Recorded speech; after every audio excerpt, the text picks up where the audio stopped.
L'ingérence du monde occidental constitue le plus grand défi auquel sont confrontés tous les pays africains, a déclaré Arikana Chimbori-Quao sur la chaîne Arise News le 31 août.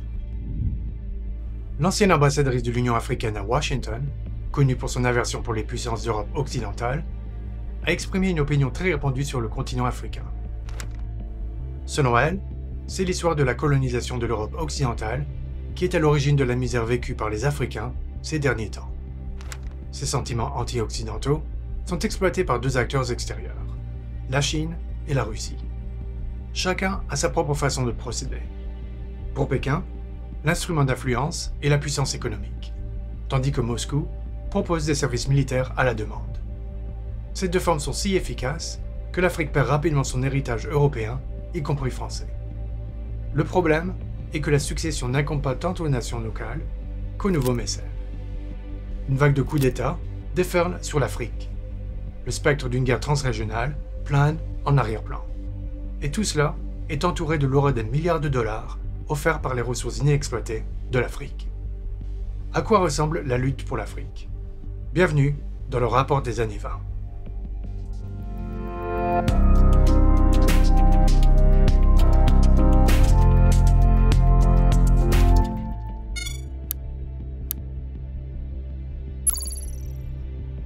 Trois semaines avant la déclaration citée en introduction, Chimbori-Quao avait commenté la vague des coups d'État qui avait déferlé sur la région du Sahel.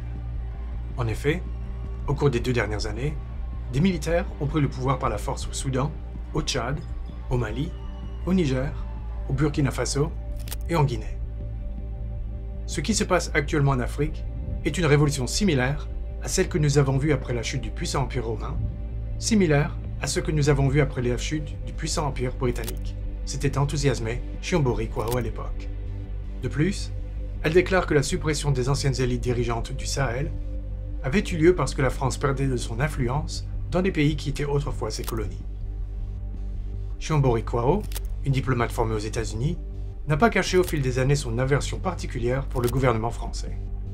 On a supposé que c'était la raison pour laquelle elle avait perdu son poste d'ambassadrice auprès de l'Union africaine à Washington en 2019, les hommes politiques qui dirigeaient alors le pays du Sahel préférant ne pas s'exposer à Paris. La diplomate peut désormais être satisfaite. Entre les deux interviews qu'elle a accordées à Arise News, une autre ancienne colonie française a connu un changement de pouvoir. Le 30 août au matin, des militaires de la garde républicaine d'élite gabonaise ont démis de leur fonction le président Ali Bongo Ondimba alors qu'ils étaient censés le protéger.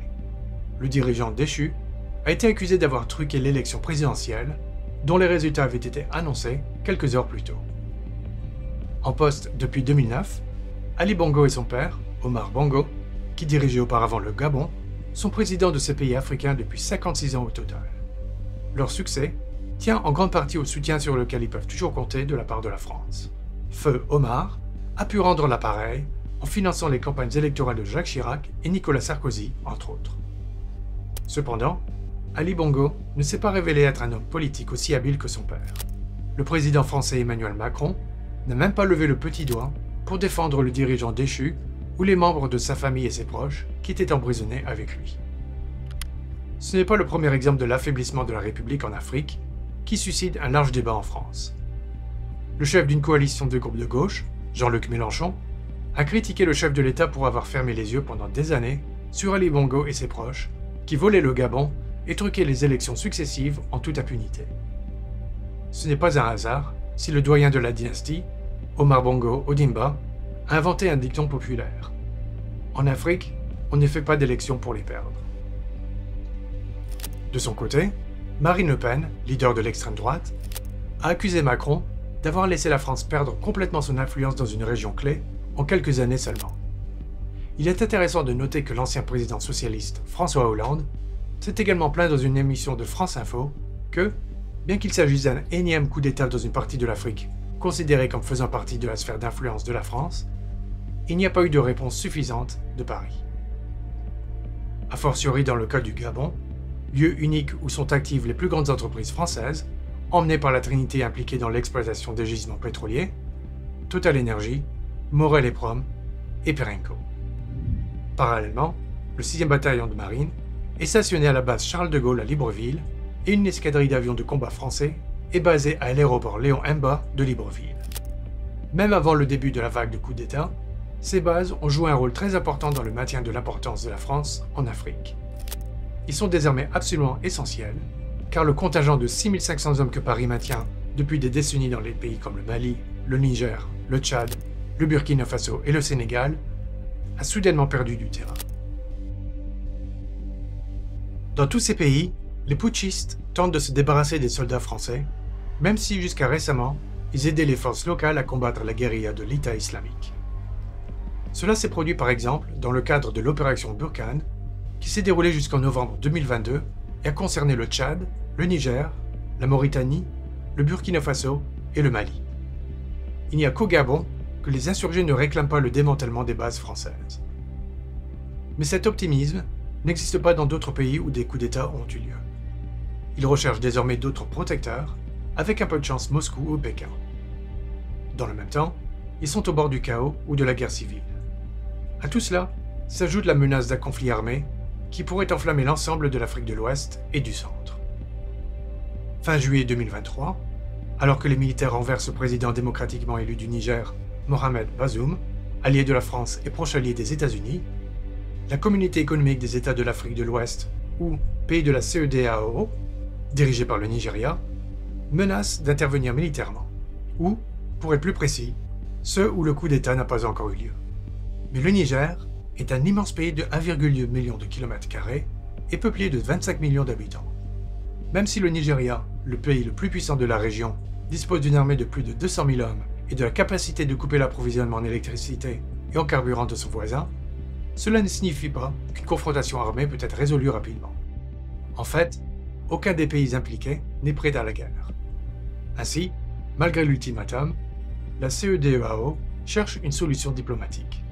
Cependant, les négociations discrètes sont menées sur la médiation non pas de la France, mais de l'Algérie.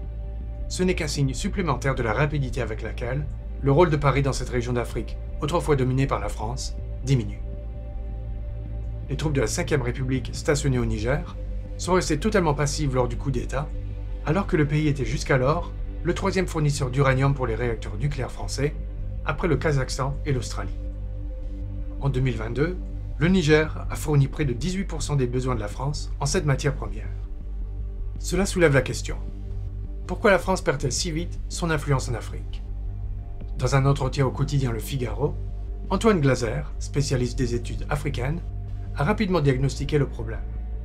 La France a raté la mondialisation de l'Afrique, et il est difficile d'être en désaccord avec Glaser. Le jeu joué par les grandes puissances pour le continent africain s'est intensifié au cours de la dernière décennie. Et contrairement aux apparences, ce ne sont pas les pays occidentaux qui sont les plus expansifs. L'équilibre apparu en Afrique à la fin de la guerre froide a été discrètement mis à mal au début du XXIe siècle par l'expansion économique de la Chine.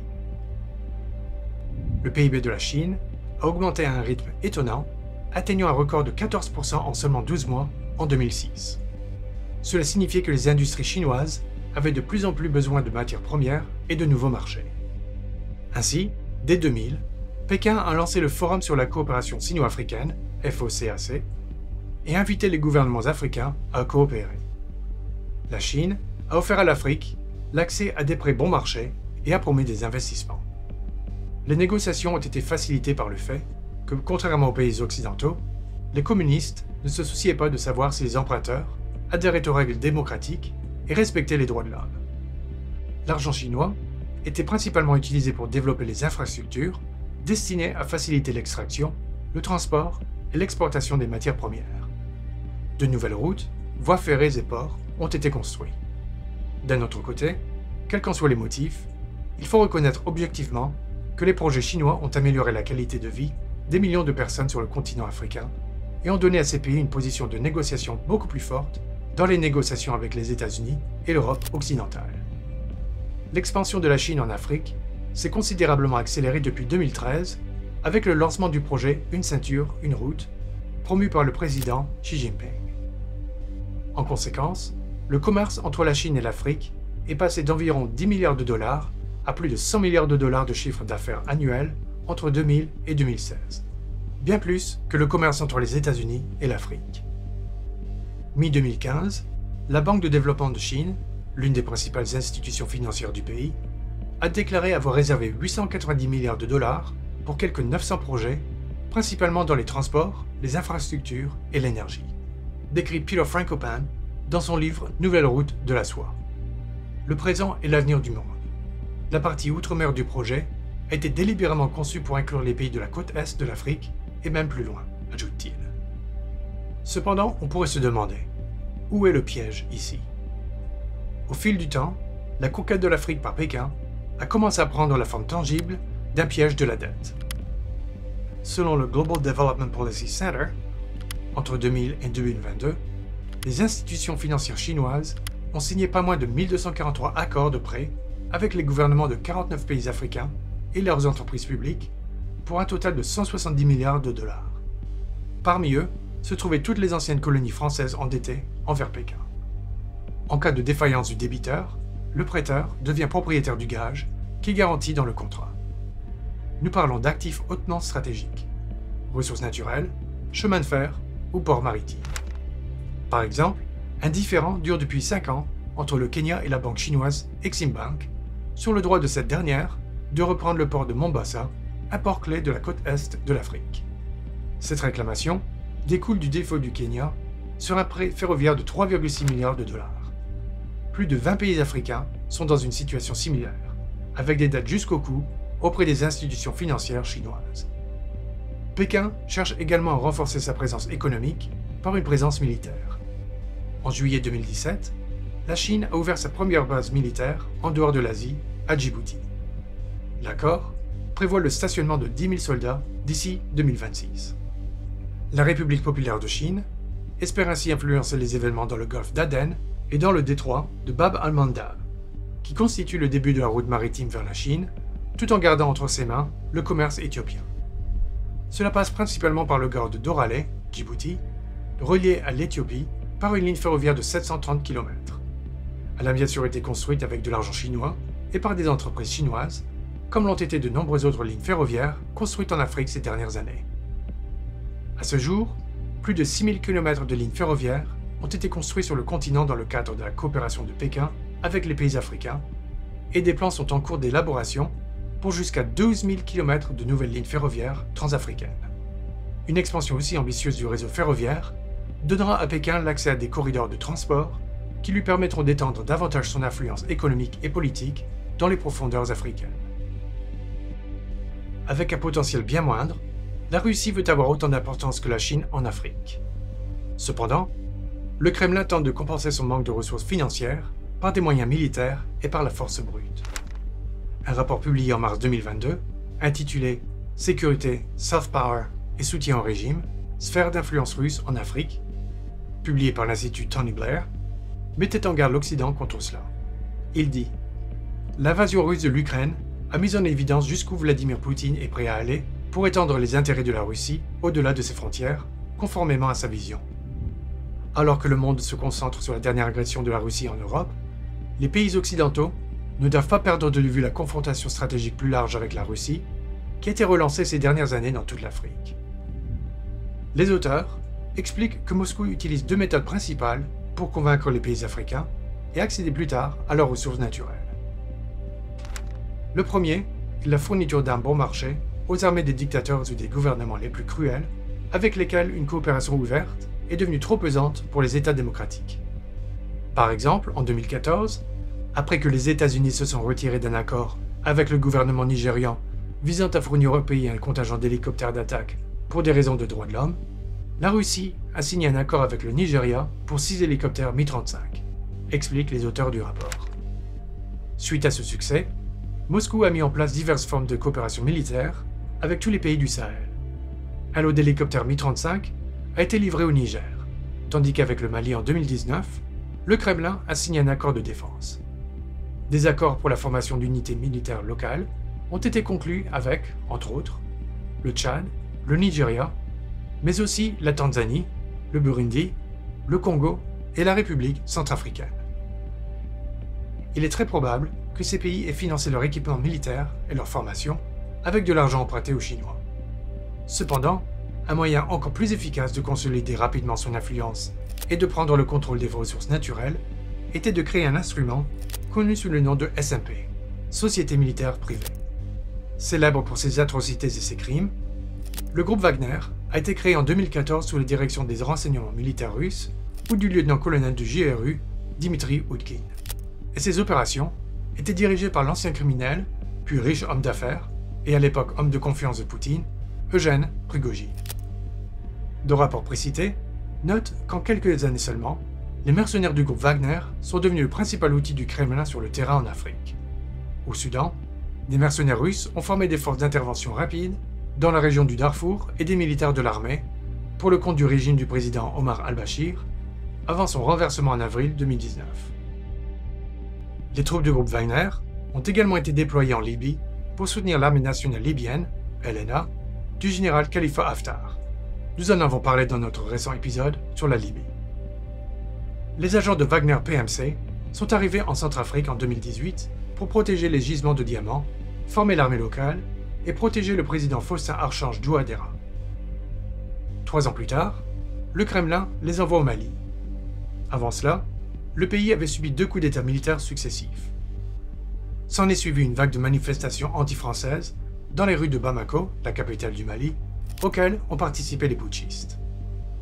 Lors de l'une d'elles, fin octobre 2021, un membre du Conseil national de transition du Mali, Mohamed Ousmane Mohamedoun, a déclaré à la foule : « Nous sommes ici pour démontrer notre souveraineté nationale, pour rappeler au monde entier que la souveraineté appartient au peuple et que ceux qui ne l'ont pas compris doivent se rattraper aujourd'hui. » Le président Macron, irrité par les revendications des Maliens, a ordonné le retrait de leur pays de 5500 soldats français, alors qu'ils combattaient les djihadistes depuis 2012.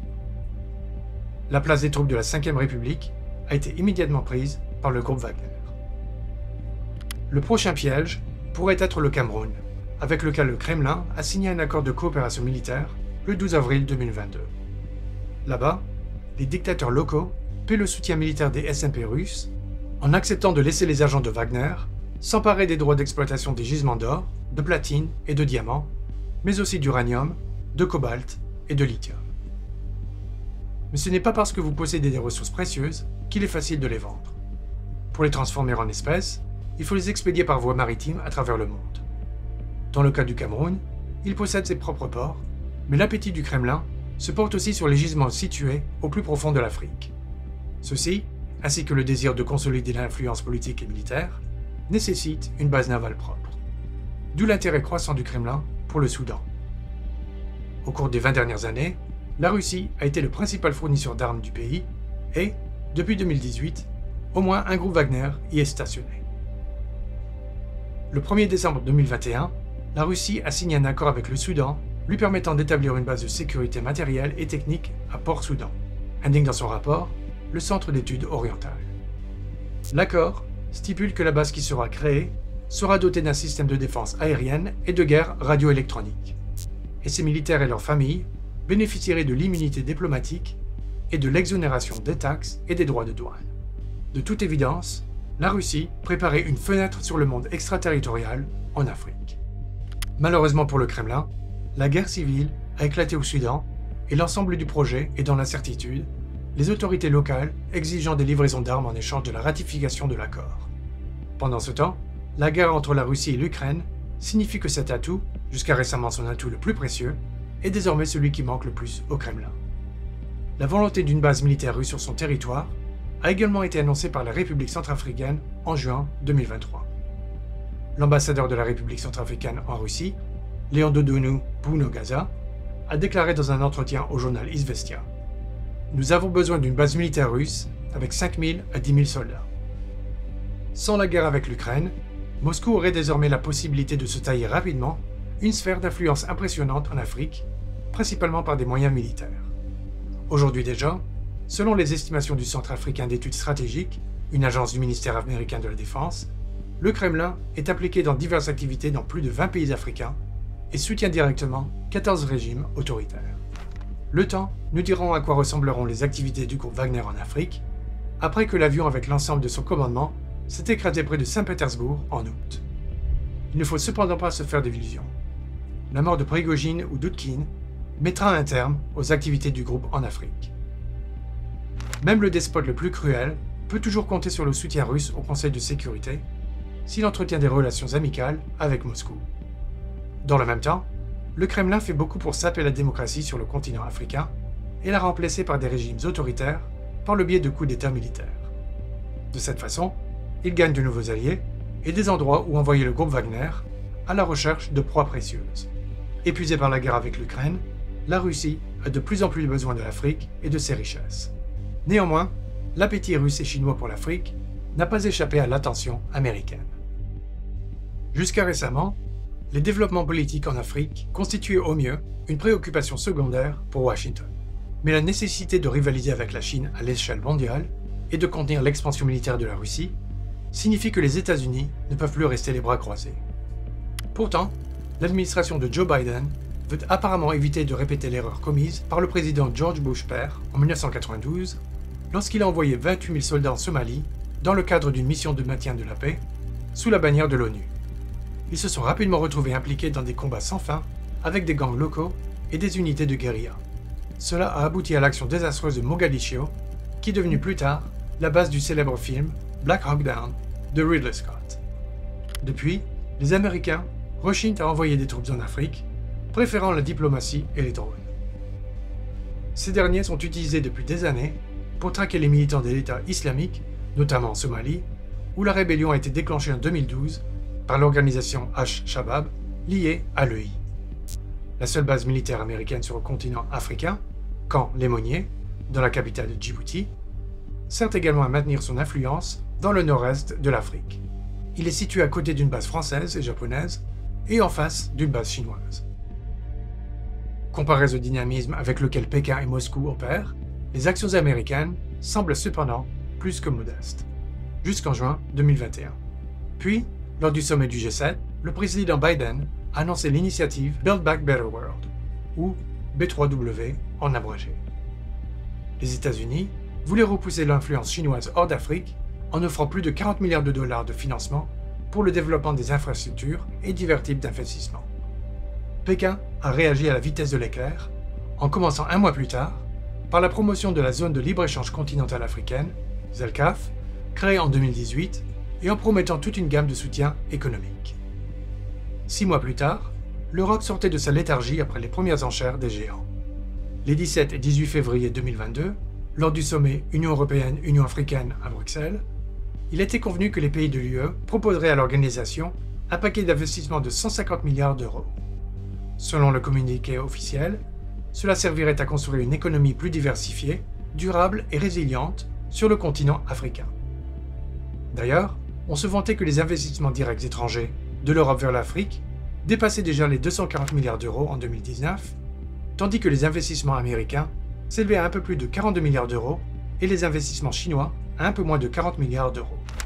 Cela montre d'ailleurs que Pékin préfère prêter aux Africains, puis imposer le remboursement, plutôt que de prendre le risque d'investissement. Une semaine après le sommet de Bruxelles, la Russie a envahi l'Ukraine et l'attention occidentale s'est tournée vers une guerre qui pourrait bouleverser l'ordre européen existant. Les problématiques africaines ont alors pris une toute autre dimension et se sont concentrées sur l'énergie. En avril 2022, le Premier ministre italien Mario Draghi a envoyé le ministre des Affaires étrangères Luigi Di Maio et le PDG d'ENI, Claudio Descalzi, au Congo et en Angola. L'objectif principal de leur voyage était d'initier une coopération permanente dans l'extraction du gaz naturel dans ces pays et sa fourniture à l'Italie. Draghi, quant à lui, s'est rendu personnellement en Algérie, où il a signé un accord avec le président Abdelmadjid Tebboune pour augmenter considérablement les achats de carburant bleu provenant des champs algériens.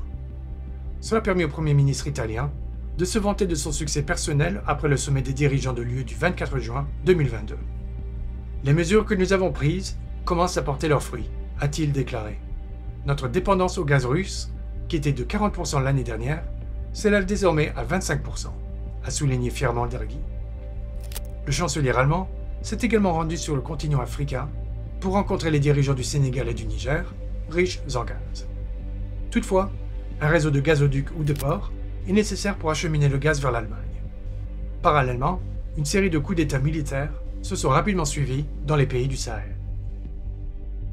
Actuellement, la Chine et la Russie obtiennent de nouveaux succès en Afrique. ni Pékin ni Moscou ne souhaitent introduire des principes démocratiques et le respect des droits de l'homme. C'est un grand avantage lorsqu'il s'agit d'établir des conditions de coopération avec des dictateurs locaux. Cela ne veut pas dire que les puissances occidentales n'ont pas fait affaire avec les autocrates africains dans le passé. Mais à l'heure actuelle, ils ne peuvent pas répondre de manière transparente aux demandes de la Russie et de la Chine, et personne n'a actuellement la force ou les ressources nécessaires pour soutenir les initiatives démocratiques en Afrique. Les États-Unis, tout comme l'Union européenne, cèdent donc du terrain à leurs concurrents. Ils évitent les opérations militaires, et les énormes ressources promises il y a 2 ans sont restées en grande partie sur le papier. Le projet américain B3W et l'accord de l'UE avec l'Union africaine semblent aujourd'hui morts, car les fonds promis pour leur mise en œuvre n'ont pas été collectés. Pour l'Occident, la guerre en Ukraine et la crise énergétique, qui a durement frappé l'économie européenne, sont désormais plus importantes. Affaiblie et déchirée par les conflits internes, la France se retire donc tranquillement de ses anciennes colonies sans même chercher à lutter. Le président Emmanuel Macron a annoncé le 24 septembre le retrait du contingent de 1400 militaires français encore stationnés au Niger. Leur évacuation a commencé début octobre. Les États africains restent pauvres, faibles et facilement déstabilisés, tandis que leurs élites politiques restent sujettes à la corruption. Cela encourage la dépendance à l'égard de protecteurs externes. La Chine dispose du plus grand nombre de ressources pour y parvenir. La Russie semble très déterminée. Mais il est difficile de croire que cette course africaine sera abandonnée par l'Occident. Selon les rapports de l'ONU, l'Afrique détient environ 30% des ressources minérales mondiales, 12% de ses réserves de pétrole et 8% de ses réserves de gaz naturel. Ces richesses comprennent le lithium, le cobalt et les métaux de terre rares. Ce sont les ressources nécessaires pour réaliser les plans ambitieux de transition énergétique et d'électromobilité dans l'Union européenne et en Amérique du Nord. Par ailleurs, des dizaines de milliards de dollars sont investis par des sociétés occidentales comme ExxonMobil, BP et Shell pour préparer l'exploitation de gisements en gaz en Mauritanie, en Tanzanie, au Mozambique et au Sénégal. Tout cela porte à croire que l'expansion des puissances extérieures en Afrique jusqu'à présent n'est qu'un petit échauffement avant le début de la véritable course. Mais aujourd'hui, ce sont Pékin et Moscou qui occupent la pole position dans cette course.